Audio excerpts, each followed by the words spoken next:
کہ اسلام کی تعلیم یہ ہے کہ دیکھو تم دنیا میں اگر ظلم کرو گے وہ بھی لکھا جائے گا، دنیا میں تم پاپ کرو گے وہ بھی لکھا جائے گا، دنیا کے اندر ماں باپ اور ماتا پتا کے ساتھ احسان کرو گے وہ بھی لکھا جائے گا، دنیا میں ماتا پتا ماں باپ کے ساتھ احسان نہ کرو گے وہ بھی لکھا جائے گا۔ اگر تم نے اپنے بچوں کو اچھا بنا لیا، دیندار بنا لیا، ایماندار بنا لیا، مذہب اسلام میں یہ ہے کہ قرآن پڑھوا لیا، اردو دینیات سکھا دیا، اب آپ نہیں چاہتے ہیں کہ آپ کی بچی، آپ کا بچہ حافظ مولانا بنے، تو آپ پر زبردستی نہیں ہے، آپ کے بچے کے پاس دین آ گیا ہے، اب آپ اس کو ہائی اسکول میں لے جا سکتے ہیں، آپ اس کو انٹر میں لے جا سکتے ہیں،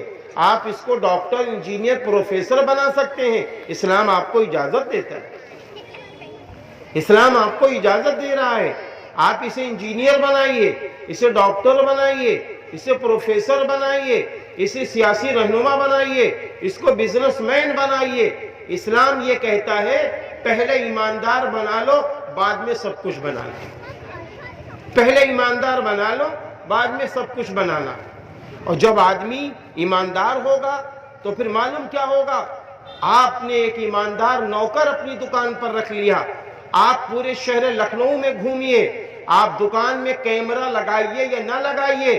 اگر نوکر ایماندار ہے، اللہ سے ڈر رہا ہے، اس کے سامنے یہ ہے کہ کوئی دیکھے یا نہ دیکھے، میرا اللہ مجھے دیکھ رہا ہے، تو آپ کے کیمرے بھی فیل ہو جائیں گے لیکن اس کی ایمانداری فیل نہیں ہوگی۔ معلوم ہے، آپ پورے شہر گھومیے، صبح جائیے، شام میں آپ حساب لیجئے، اتنا ایمانداری سے حساب ملے گا کہ آپ تعجب کریں گے۔ اسلام تو اسی ایمانداری سے پھیلا ہے۔ حضرت محمد صلی اللہ علیہ وسلم جس وقت کے اوپر نبی نہیں تھے، پیغمبر نہیں تھے، آپ کی عمر تو 30 اور 33 اور 32 سال کی عمر ہوتی ہے، اس وقت لوگوں نے یہ بات کہی تھی کہ آپ ایماندار ہیں، آپ دیانت دار ہیں، آپ امانت دار ہیں،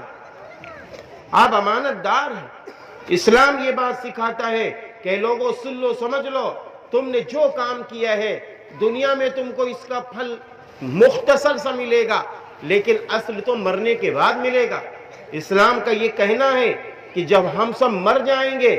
مرنے کے بعد قیامت برپا ہوگی، یعنی ایک دن آئے گا جب اللہ تعالیٰ کرسی کے اوپر جلوہ افروز ہوگا، سارے انسان دوبارہ زندہ کیے جائیں گے،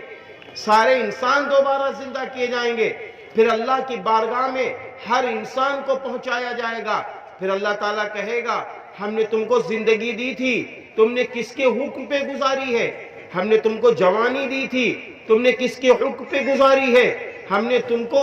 جو تم نے مال کمایا، کہاں سے کمایا؟ مال تم نے کہاں خرچ کیا؟ اور جو کچھ تم علم جانتے تھے